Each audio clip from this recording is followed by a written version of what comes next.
This is the X-Zone Broadcast Network, broadcasting worldwide on broadcast affiliates and satellite program providers, including CNN Broadcast Network, Sirius Satellite Network, Star Media, Good News Radio Network, Angel Broadcast Network, Wiki Broadcast Network, and WPBN TV. For more information on the X-Zone Broadcast Network, visit us at www.xzbn.net.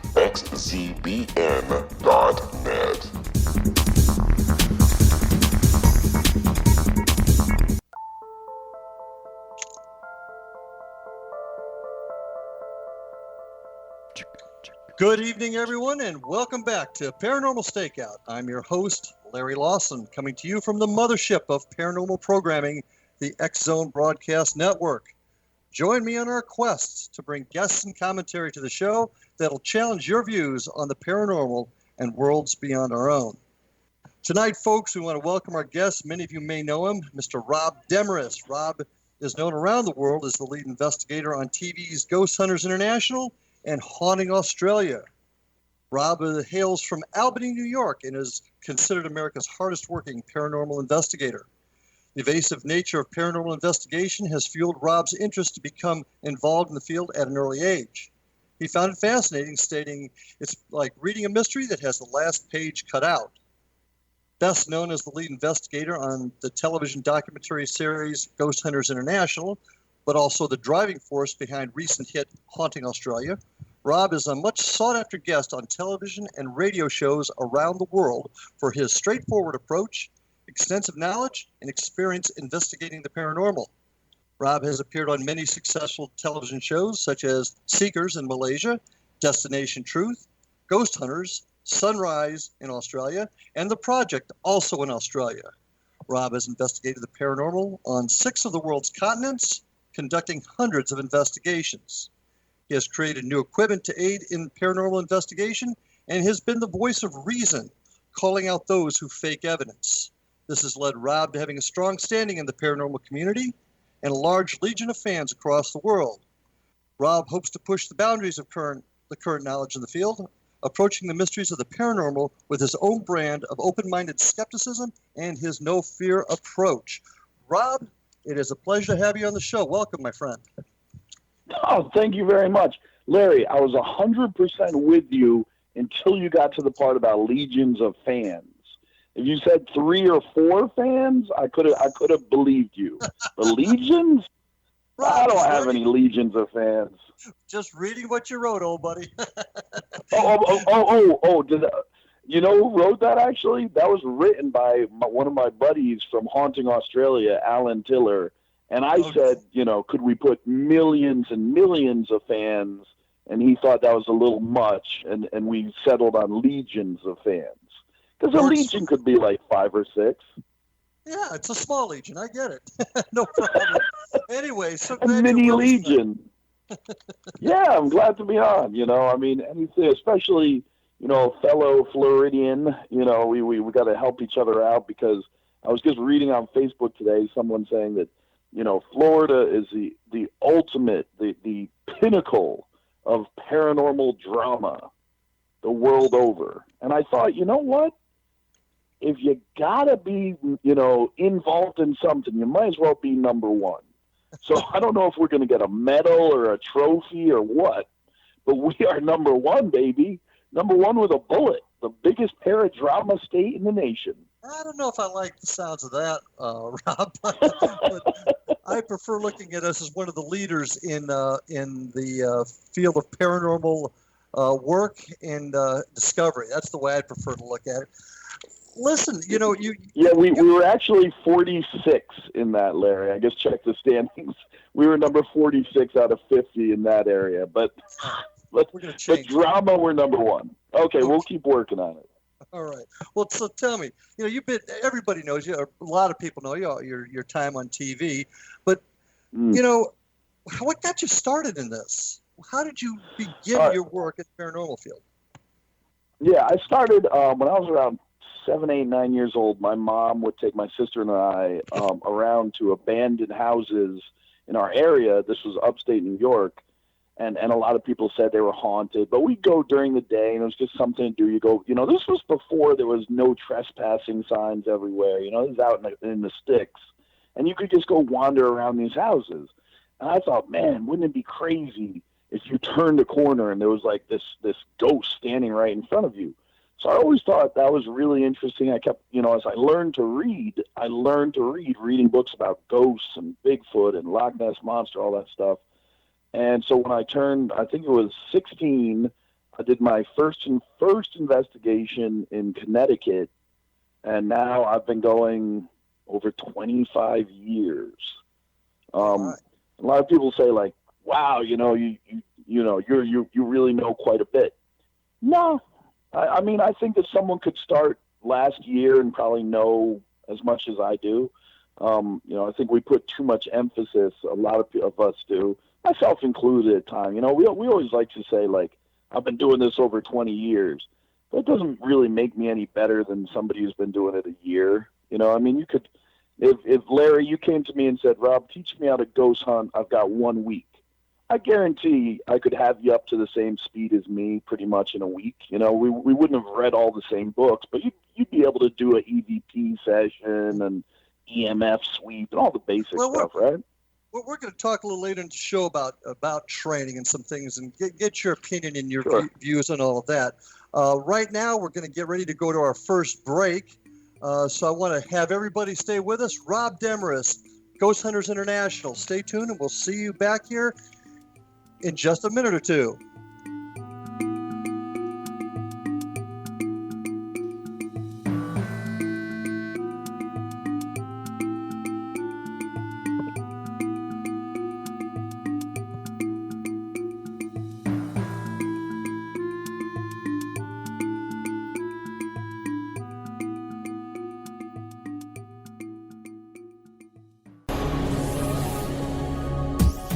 This is the X-Zone Broadcast Network, broadcasting worldwide on broadcast affiliates and satellite program providers, including CNN Broadcast Network, Sirius Satellite Network, Star Media, Good News Radio Network, Angel Broadcast Network, Wiki Broadcast Network, and WPBN TV. For more information on the X-Zone Broadcast Network, visit us at www.xzbn.net.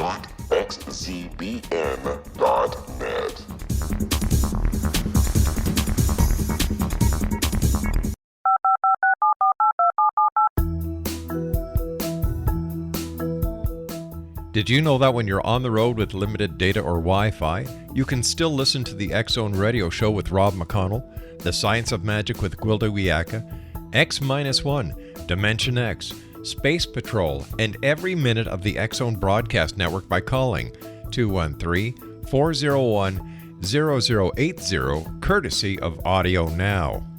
No smartphone, app, or internet needed. It saves your data plan, and it's free if you have unlimited minutes. Call 213-401-0080 to listen on any phone, anytime, anywhere.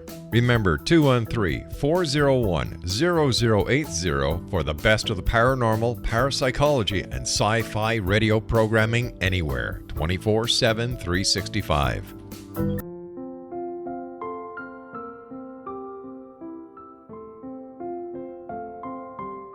I am Dr. Carl O'Helvey, founder, president of a new cancer foundation focusing on evidence-based physical, mental, and spiritual interventions, including natural cancer cures, prayer, meditation, affirmations, nutrition, and other related holistic cancer prevention and cure modalities.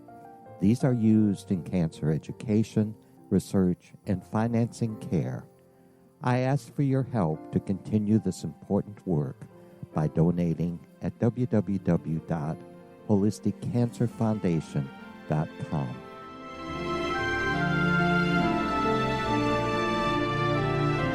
Hello, I'm Pete Marsh. With my daughter Justina, we will be presenting the new radio show, Too Good to Be True. If something seems too good to be true, it usually is. But with the help of Justina's amazing gifts, we're going to gain insight into questions that don't yet have complete answers. Have you wondered who built Stonehenge and for what reason? Why are crop circles found in the same region as Stonehenge and elsewhere? Are crop circles a hoax, or are they created with technologies that we have little knowledge of? Who built the pyramids in Egypt and also in other countries? How and why were they built? Was the Titanic switched with the Britannic as part of a gigantic insurance fraud, or for more insidious reasons? What caused the Tunguska event when trees were flattened over an 800 square mile area in Siberia? Will the new insights be too good to be true? Well, that will depend on what you are prepared to believe. Please join us as we start on this journey together. For more information on Too Good to Be True, visit www.xzbn.net. Little children aren't the only ones afraid of the dark. Millions of soldiers return from war zones with PTSD, anger, frustration, fear, and loneliness, much of which surfaces during the darkness of the night. You have the chance to change the lives of these American heroes. Songs and Stories for Soldiers.us provides free MP3 players for these men and women. With a list of 3 million songs in 16 different styles, 100,000 audiobooks, and 30,000 old-time radio programs, every veteran can find something to soothe and comfort them at no cost. All our players contain an 8-hour audio program designed to help veterans fall asleep. With 1,500 plus vets now participating, it's our goal to deliver 10,000 audio players this year. Go to our website at songsandstoriesforsoldiers.us. Help us help a veteran make it through the night.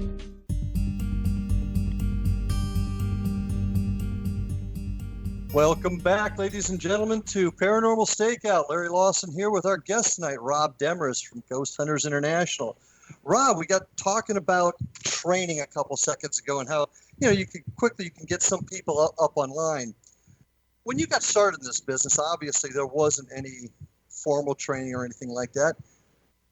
What did you do to get yourself proficient in the field? Did you have a mentor, for example? Yeah, I did, and that would be my mom.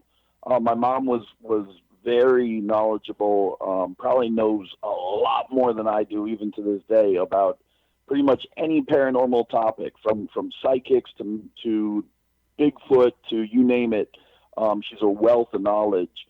And so she taught me about a lot of this stuff. This is, obviously, you're going back. This is before, once in a while. I mean, keep in mind, we had In Search Of with Leonard Nimoy, right? And he'd do a ghost story once in a while. We had sightings. So there was a TV show here and there, but it wasn't like the kids today. I'm not sure if that's a good thing or a bad thing. Because back then, we had to kind of blaze our own path.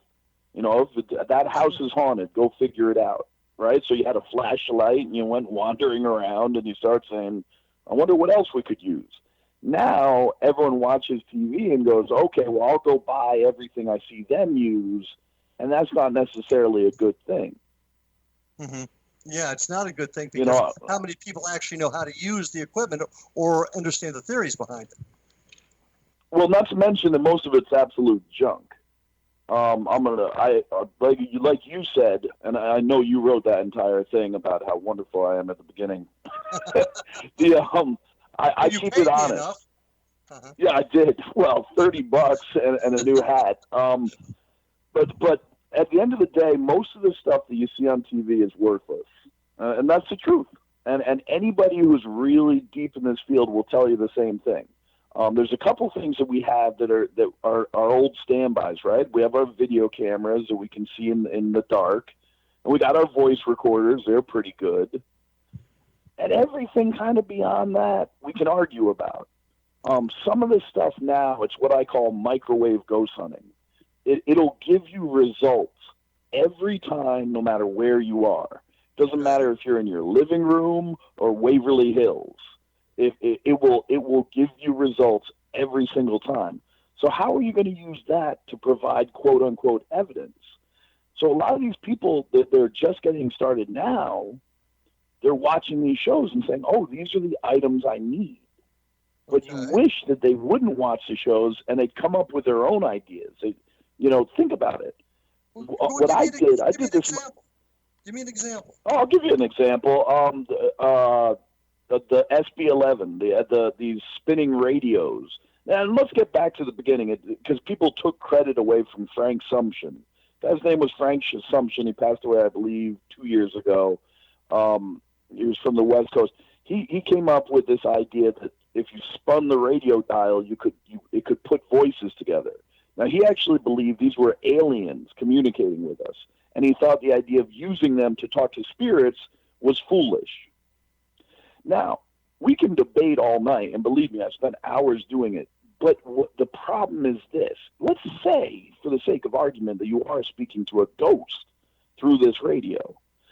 Everyone has to acknowledge that you're still giving yourself hundreds and hundreds of false positives, right? Because every time you pick up a radio signal, you say, is that a ghost? No, it said Yankees win, so that couldn't be a ghost. Well, let's back up for just a second. Sure. Some folks may not understand what the SB11 is or what that concept is. Can you explain that just for those that may not know? Yes, I can. Okay, imagine, now this goes back a couple of years. Sorry for any kids out there listening, but when your mom had your car radio and your station wagon, when Larry and I were a little younger, you'd spin the dial to the different channels. Nobody listens to radios anymore, but you'd spin the dial. Well, basically what these devices do is that the dial spins continuously. It never stops spinning. It just goes through the channels over and over and over again. And the idea is, the concept is that the spirit will use the white noise of the radio signal to come through and vocalize your responses, which is fine in theory, except you're also picking up bits of radio chatter all the time. So you say, how many ghosts are in this building? Now you wait a while and you hear bits, all these noises, and then you hear the word one. Oh, well, now you have an answer. There's one ghost in the building. Except if you think about it, when you spin through the radio dial, how many times are they going to say, this is 107.9, The Edge? Okay. So it makes sense that you're going to, or if you say yes or no, can you, are you angry we are here? Well, if you listen for, 30 seconds, you're going to hear a yes or a no in a radio broadcast. Mm-hmm. So even though some people swear by it and love it, and the reason they like it so much is because it'll work anywhere. When I was younger, you knew that a ghost hunt meant sitting in the dark.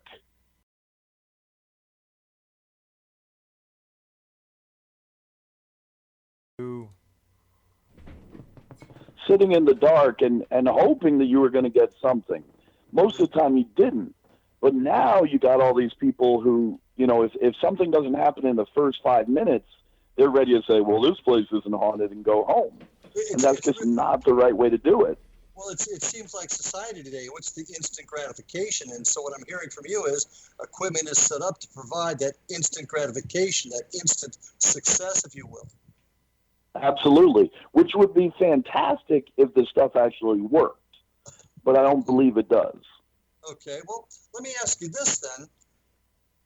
I agree with you. A lot of the old school stuff works the best. But if you had one piece of equipment that you would take into an investigation, what would you, Rob Demarest, take? I would, what I would take these days? You know what everyone says, and they think they're being clever. They go, my senses. Yeah, but, as you know, Larry, eyewitness testimony is some of the worst testimony you can ever have, right? It's Absolutely. So unreliable. So what I would really want is a cell phone, because a cell phone has a camera, it has a video camera, it has a voice recorder. I can call for help if I trip and fall down or something. So if I'm going in a haunted house, it's got a flashlight built in. So everyone who says, what should I spend all my money on if I want to get started on ghost hunting? Nothing. Take your cell phone with you. And you've got all those things ready to go. Well, yeah, and I like little things too. I'm like a simple compass can be really helpful. I mean, with electromagnetic. A compass, if you were looking for changes in the electromagnetic field, a compass will work. I mean, I remember, I forget the gentleman's name, but I used to see, he did documentaries on ghosts 20 plus years ago, Peter James. And he used to walk around with a compass, a simple compass. And he'd look for it to deviate. And if it deviated, that's, you know, the electromagnetic field is a disturbance. Now, the problem is, even when you talk about EMF, we say, well, if the EMF changes, then a ghost is here. Well, what evidence do we have to support that? It's you know, all we, yeah, I agree. It's all it's theory. all theoretical. You know, if there's too much EMF, then it's making you think there's a ghost there. If there's a little EMF, then it's a microwave.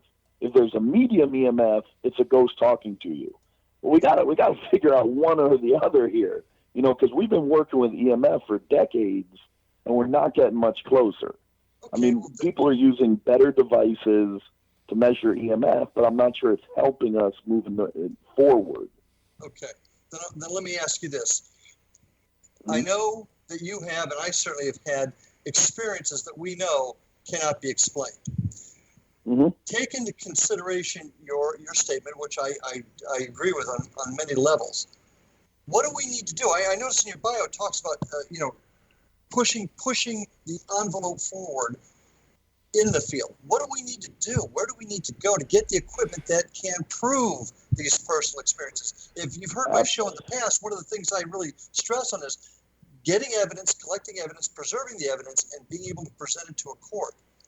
What do you think we need to do to get there?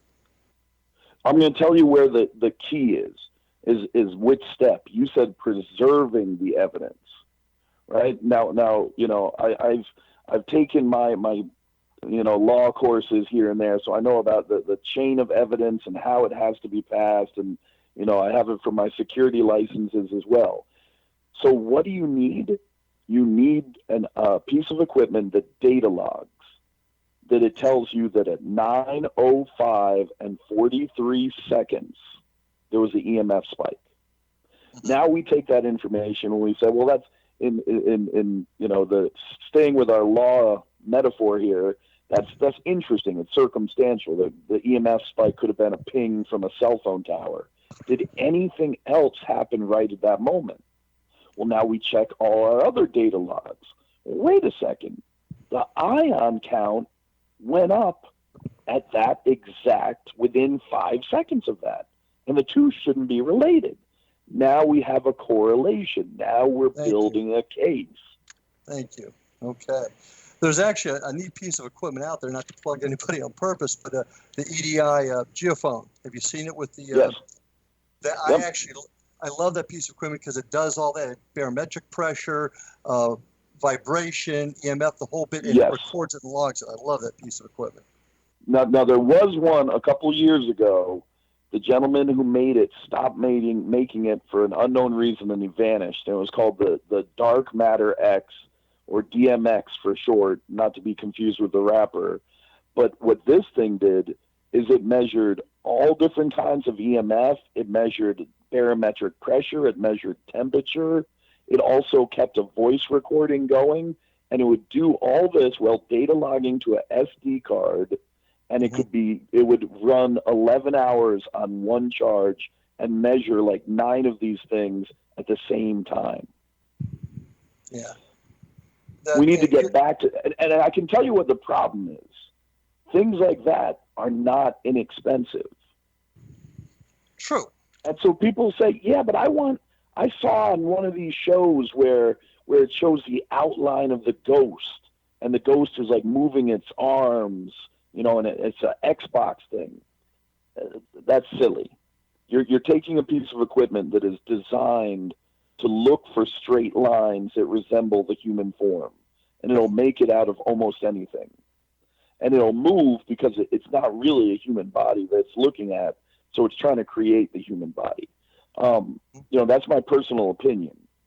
So we need to stick to something that I can show to you and say, look, here's a graph.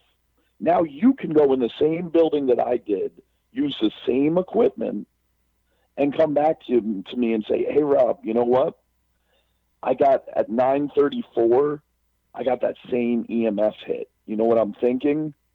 I'm thinking that that's the same time that they charge the power grid next door. There's a power plant right there. Well said. And I go, oh, darn it. Well, there we go. next time we know to disregard that. Absolutely. And that's important stuff, because that's how we collect evidence and we get it right and we collect it. Now, we got to take a break here in just a second. When we come back, I'm going to talk to you a little bit more about evidence collection. Folks, stay with us. Rob Demarest will be back on the other side.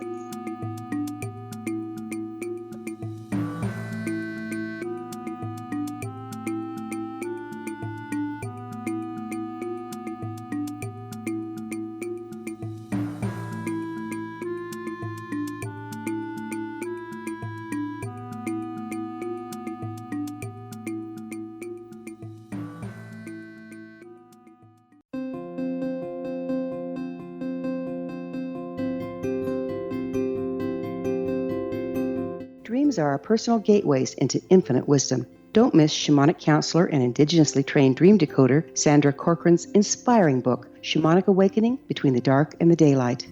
This remarkable work chronicles Sandra's 35 years of experience with diverse wisdom keepers and her initiations throughout the Americas and across the British Isles, Turkey, Greece, and Egypt. Sandy's knowledge of symbology, psychology, and myth influence her dream blog and workshops. Sandy offers private tarot readings, international journeys, a meditative CD, as well as her book, Shamanic Awakening, to encourage you as you navigate this earth walk, creating a deeper connection to yourself and all that is. Find this and more at Sandy's website, starwalkervisions.com.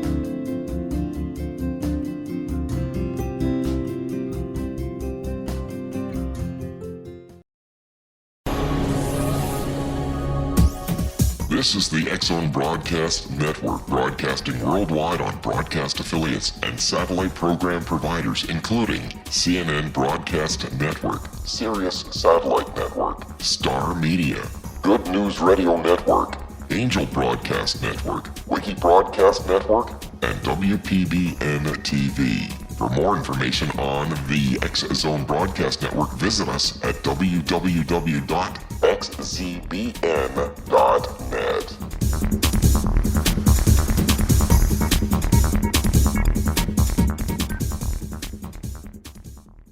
How would you like to be able to read other people's minds? Well, the next best thing is here. When you know how to read a person's name, you know how the person thinks, feels, and behaves.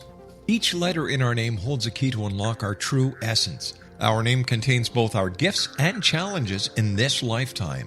Mnemology science discovers personality secrets hidden in the placement of the letters of our names, including the first and last impression people remember about us. Sharon shows us how to interpret the arrangement of letters as outlined in her book, Know the Name, Know the Person. Sharon Lynn Wyeth created mnemology science after 18 years of research and testing her theories, and has supported thousands of people around the world in understanding themselves and others better. You'll enjoy Sharon's unique teachings as she shares her system to learn the gifts behind your given birth name. Even if you don't like your birth name, there are jewels in this book. If you're thinking of changing your name, ready to name your child, or wanting to get along better with others, this is the book for you. If you'd like to improve your relationships and change your life for the better, get the book today, Know the Name, Know the Person, or visit www.knowthename.com. That's www.knowthename.com.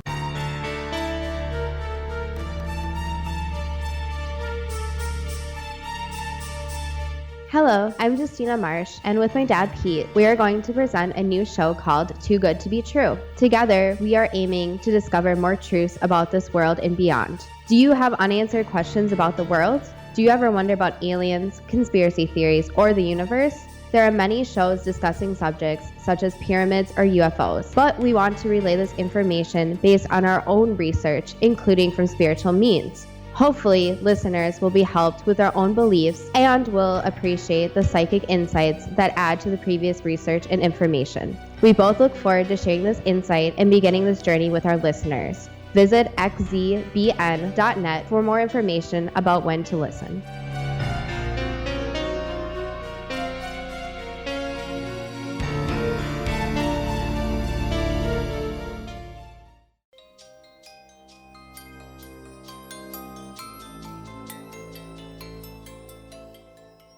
Hey folks, welcome back to Paranormal Stakeout with our guest tonight, Rob Demarest. We're having a really spirited conversation here, and we've been talking a little bit about evidence. Rob, you bring up some excellent points, and I agree with you. Being a cop, I'm very picky about evidence and consistency, protecting the evidence and evaluating it, and you brought up some really good points. I want to ask you a couple other quick questions about it, get your thoughts on it.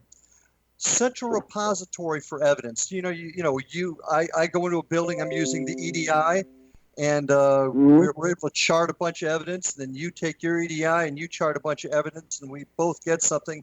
Taking this evidence and putting it in a spot where other investigators might be able to draw from it and compare it to theirs. What are your thoughts? I mean, I think obviously it's a good idea. A lot of people talk about, well, we're a scientific team. Well, if you're a scientific team, you have to put your evidence in front of peer review. People have to look at it and say, well, wait a second, are you sure that your device's batteries weren't dying, because it seems like all your readings were going down at the same time? And you go, ooh, you're right, I didn't catch that, thank you. And that's how we improve. So if you did have a centralized website, it would be a step in the right direction. Because what if we said, we had a location, let's say a hospital, and I go in there and I say, oh, there's definitely ghosts here because I have really high EMF, so I put it on the website. Well, you go in the next weekend, use the same device, you get the exact same EMF readings. Well, and so do the same 6 people after us. Well, now we say, wait a second. Now we're not talking about ghosts. Well, we need to rewind things back a little bit and start looking for why there might be, an alternative explanation for these readings. But if I was there by myself and I didn't have your readings to look at, I'd say, oh, there was ghosts everywhere. Our readings were off the charts. Well said. But because and when if you had a website or you had even a group of people who share this kind of information, you're establishing a baseline. In any science, chemistry, biology, zoology, you name it, physics, you run a test and then you run it 100 more times. And then when you're done with that, you run it 1,000 times after that. We don't do that in paranormal, do we? We go, oh, I heard there's a farm that's haunted down the road. And we investigate there twice, and then we go somewhere else.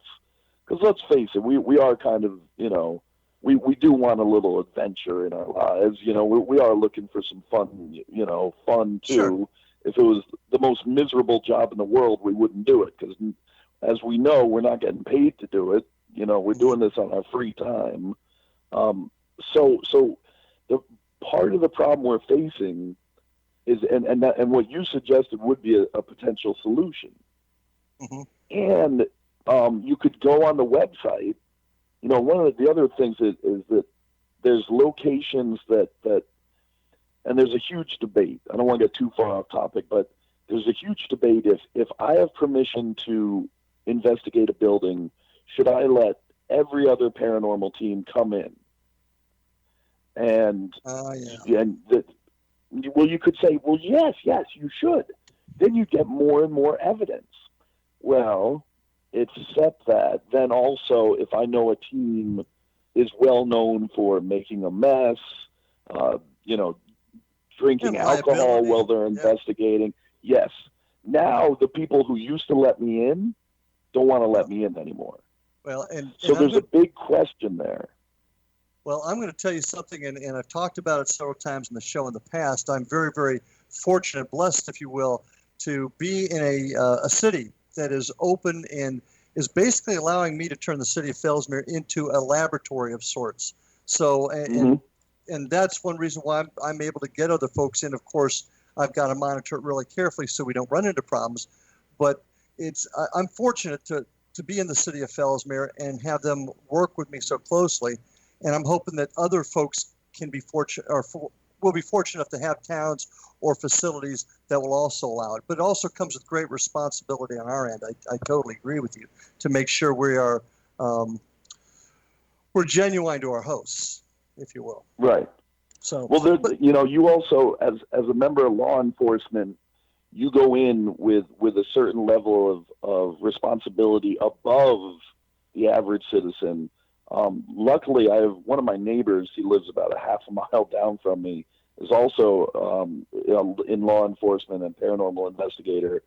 And so when we go in somewhere, he doesn't go in uniform, obviously, and we say, is it possible to investigate here? And they go, oh, we're not really interested. And he introduces himself, and he just tells them what he does. Not to try and exert any pressure, but to say, look, we're not 16-year-olds looking for a place to sneak a few beers. We take this very seriously. If anything, we will return it in your location in better condition than it was. We'll clean up more than we made a mess. And they tend to go, yeah, okay. If we can, you will get the insurance for it, then there you go. You're right. But that's why people.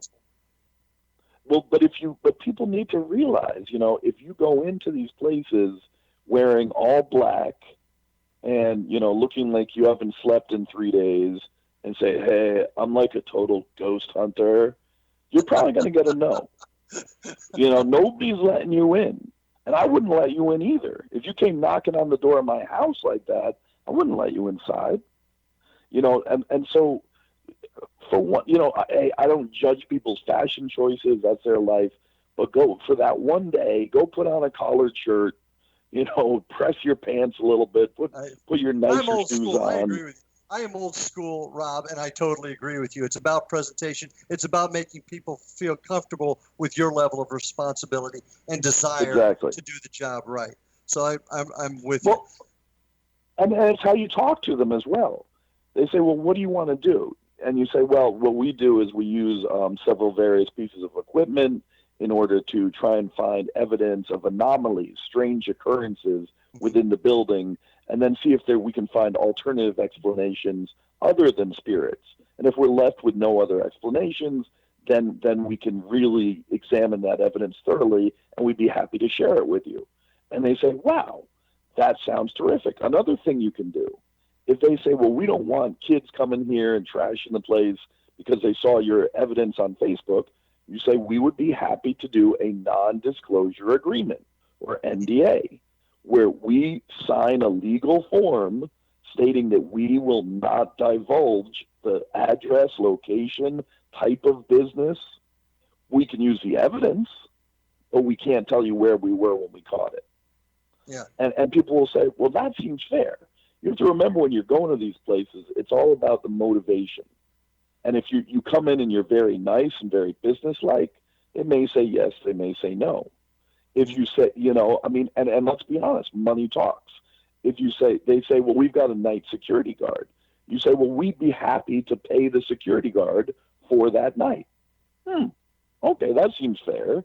Or you say, we'd be happy to run a ghost hunt event for you come October, free of charge.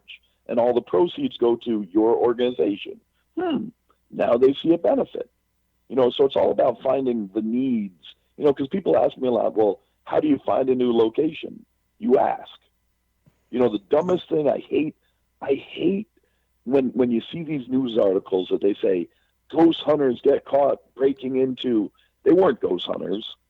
They were, punks, to be honest, for the lack of a better word. They're goofs that were going to break in somewhere. And when they got caught, they go, well, we heard this place got like ghosts in it. It's called breaking and entering, and if it's a construction area, it's a felony. And people don't know some of these things, and you're going to really do yourself a disservice if you get caught doing this. It may seem thrilling, but, stay home and watch one of the shows on TV. Don't go into these buildings, because you make it that much harder for the rest of us. Yeah, and you know what? I appreciate you bringing this up, and I know a lot of my listeners out there are experienced in the field, but there's a lot of folks out there that may be just interested in wanting to start getting into this area of research and investigation. So your words are well taken, and I'm glad they're hearing it from somebody of your level, because it is important that you show responsibility, you show restraint, you show responsibility when you go into these places. So I do appreciate your words. No, thank you. I mean, it's a level of professionalism that we all adhere to. I mean, I look back, people used to give me a lot of crud when I was on TV because they'd say, well, look at this guy wearing his hat backwards. And I look back, and sometimes it's a little embarrassing. And I say, maybe that wasn't the best choice. But, you live and learn. And to tell you the truth, I couldn't be damned. I couldn't spend the time to do my hair to be on TV. So I'm going to throw a baseball cap on, but if I had been going in that place off camera, I very, very much wouldn't be wearing a T-shirt and jeans and going, hey, can we come in? Just go out there and be respectful. People say we want to be taken seriously in the paranormal. And they say, it's tearing us apart, that this paradrama. That's why nobody takes us seriously. No, it's not. Do you think that a renowned Nobel Prize winning scientist says, I believe these ghost people, but they're always arguing with each other? They don't care about that. They care about that we're we don't know what we're doing. We're not following scientific protocol. We buildings get set on fire. It's just, that's what's really bringing us down. Well, and it's going to take structure, and it's going to take standards that folks can agree to, adhere to, and want to embrace to change this. And Rob, maybe I'm being a bit of an optimist, but I think we're heading in that direction. I think there's a group of us out there that have talked and realized what it's going to take to go to that next level. I think we're going to get there. And like I said, maybe I'm being a bit of an optimist. I want to change up gears on you just for a little bit, because in the last minute or two in this section, tell me, you've been all over the world. You've investigated, 6 continents on your bio. Yep. In about a minute 20 seconds, tell me the most active spot you've ever been in. That's easy. I won't even need that whole minute, 20 seconds, but that is Clark Air Force Base in the Philippines. It was a American Air Force base during the Vietnam War. It was used as a place for a solid hospital that wasn't going to be shelled or attacked outside of Vietnam. And everything that they said as far as activity that was going to happen, footsteps, apparitions, babies crying, everything they said they reported there happened the one night we were there. And so that place is in one night, one single night. I mean, granted, we probably arrived there around noon and we left there about 7 a.m. So we put in 19 hours, but we got it all. We got EVPs, we got disembodied voices, we got boots stomping, we got everything. And it's still sad. I mean, it's sad to this day because a lot of, great Americans lost their lives in that hospital. So it's not necessarily a good thing that it's so active. It's a bit depressing, but it's still real active. Yeah. Well, listen, my friend, we're about ready to go to our final break here. So folks, stay with us. I got some really good questions for Rob after the break, so stay with us. Rob Demarest on Paranormal Stakeout. See you on the other side.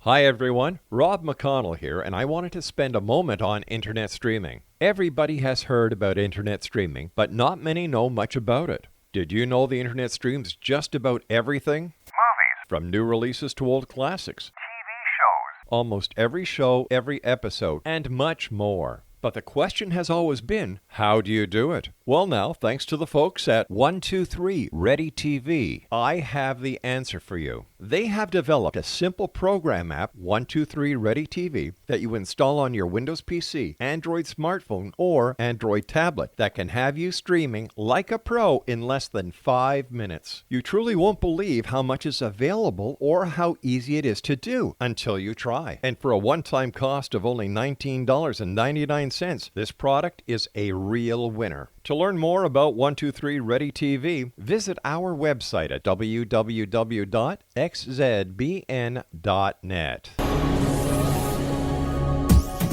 This is the X-Zone Broadcast Network, broadcasting worldwide on broadcast affiliates and satellite program providers, including CNN Broadcast Network, Sirius Satellite Network, Star Media, Good News Radio Network, Angel Broadcast Network, Wiki Broadcast Network, and WPBN TV. For more information on the X-Zone Broadcast Network, visit us at www.xzbn.net.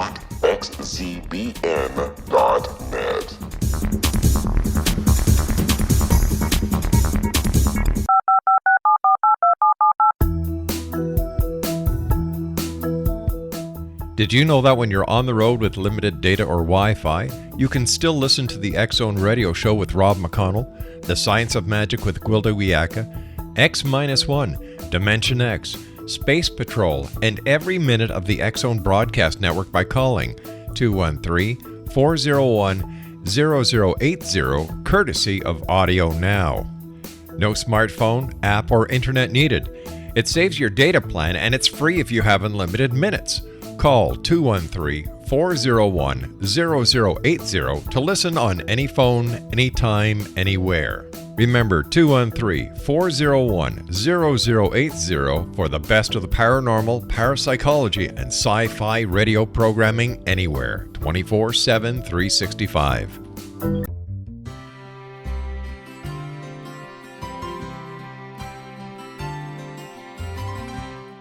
True healing must address 4 levels: physical, emotional, mental, and spiritual, for us to live joyful and productive lives. We tend to treat 3 of the 4, leaving the spiritual languishing. If you're tired of the same dysfunctional patterns cropping up in your life, Soul Balancing is for you. Trixie Phelps, owner and founder of Soul Balancing, is a naturally gifted energy healer trained in numerous esoteric forms, including shamanism. Trixie has created a powerful modality that safely and effectively clears your energetic field. A soul balancing session can remove interference, heal trauma, and restore your hope. Contact Trixie for a life-changing long-distance session today, www.soulbalancing.world.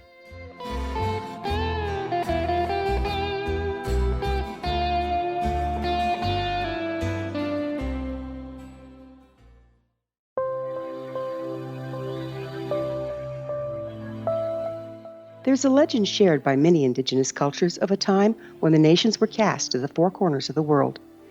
Each nation was given a body of sacred knowledge that held a different portion of the truth to preserve. True reality could not be known until all the nations reunited, combining the information. If a single one was missing, the world could not be reborn and darkness would prevail. The Science of Magic Radio is dedicated to reuniting the sacred knowledge. With the understanding, none of us has all the answers, but together we can open new perceptions and possibilities. Through our combined vision, the world can be reborn into a place where darkness no longer prevails. Join me, Gwilda Wiyaka, and the Science of Magic daily on the X-Zone Broadcast Network, xzbn.net, or visit us at thescienceofmagic.net.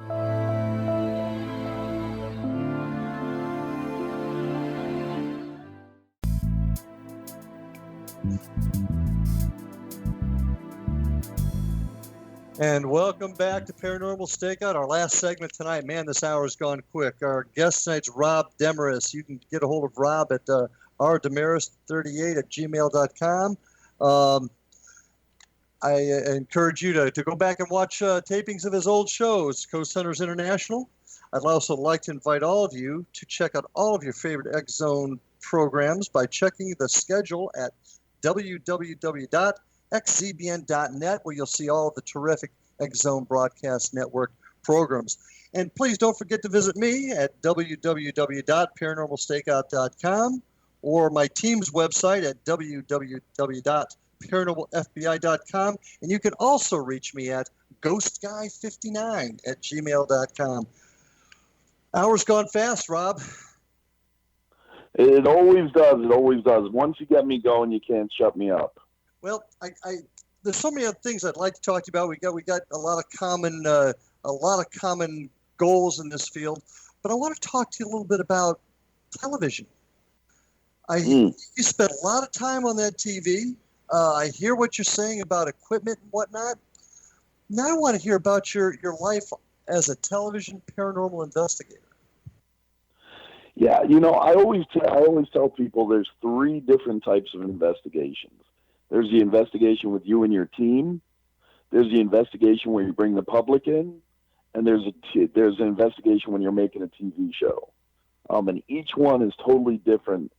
And the most challenging one is the one when you're doing a TV show, because now you're adding a lot of people, sound guys, producers, cameramen, all these people. And you know, when you're listening for the littlest thing and a producer drops his pen or drops his clipboard, or your sound guy, you know, I mean, we had one time we were over in Denmark, and we had this incredible, like, you know, if we said knock 6 times, it would just knock 6 times in a row.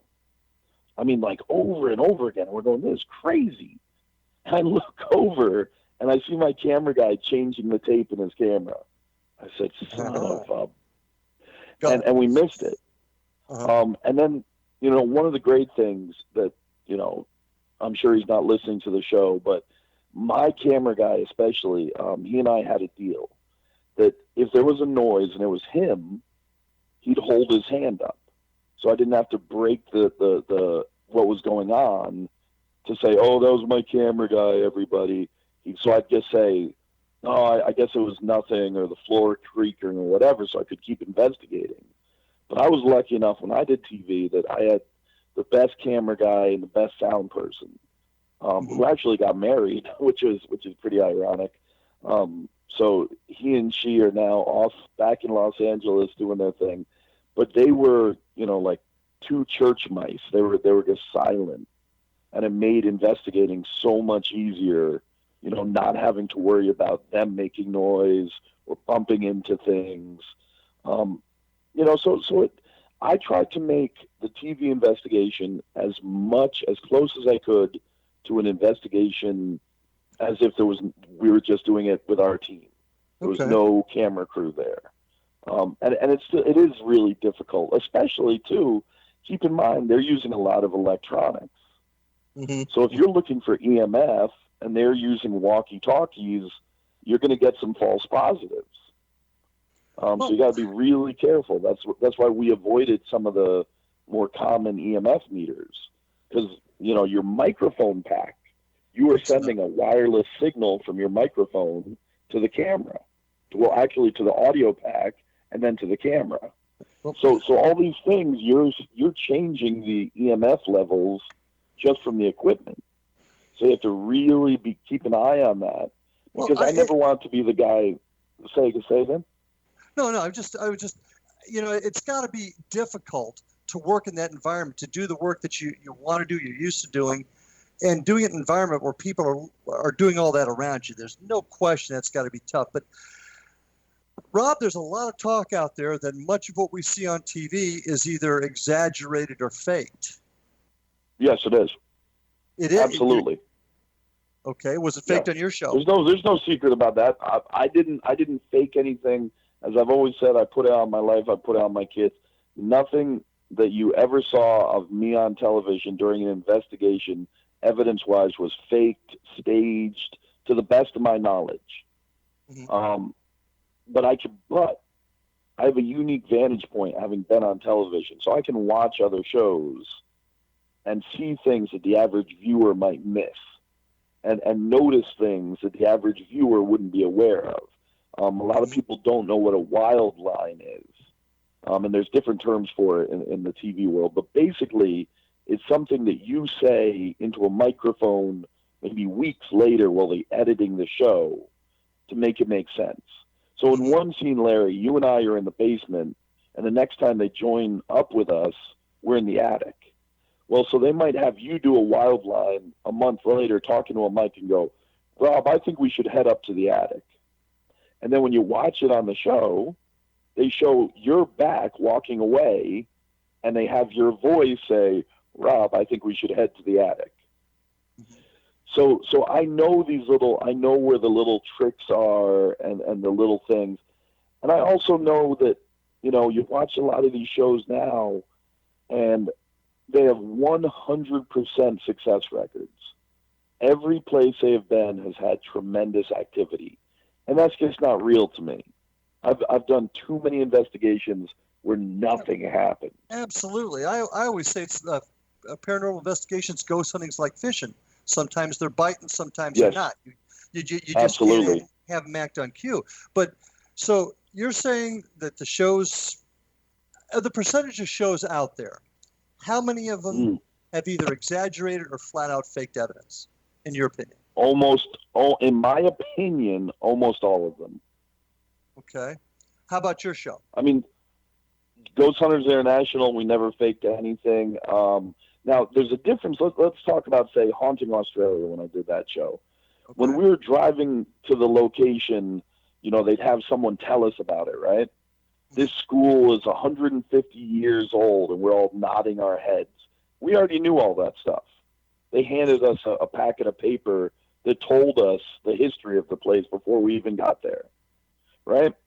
But I always said once, all that stuff is just to make a TV show. That's fine. I get But that. I don't worry about it. You got to do that. So I but I said from the time we turn the lights off to the time we turn them back on, leave me the hell alone. Let me do what you brought me here to do, and stay the hell out of my way. And if I catch you, if I think you're trying to pull one over, because keep in mind, some of these TV crews, you know, I know a particular show that I've saw a while back. I noticed that there was fakery going on, but I don't think that the team on the show knows. I think it was a production company, the TV people that were doing it, that were making noises, that were throwing rocks, you know, adding sound effects and doing all that stuff. But wouldn't the team know it after they saw the episode or saw excerpts? Wouldn't they be able to figure it out? I mean, most of us would. Yes, they would. And then the question becomes, you know, shouldn't they at that point have said, wait a second, this isn't what we signed up for, we're out of here? Or does the money and the fame and the notoriety become worth more to them and they stick around? Well, the show is still on, so clearly it meant more to them to stay on TV. Now, have you found on any of your shows, and I take it, you know, I know you, and I take it your word that you didn't do anything yourself, but did you ever catch, watching repeats of your shows or looking over them again, somebody doing some tomfoolery, some trickery? Oh, sure. You know, there was a show I did, and it was, I know why it happened. We got a great EVP on one of the shows I did. Mm-hmm. And then you'd get these emails months later, and they'd say, that EVP you got, we don't have that file. And so we go, okay, we'll email it to you. And then another month would go by, and they say, we didn't get the email. We'll email.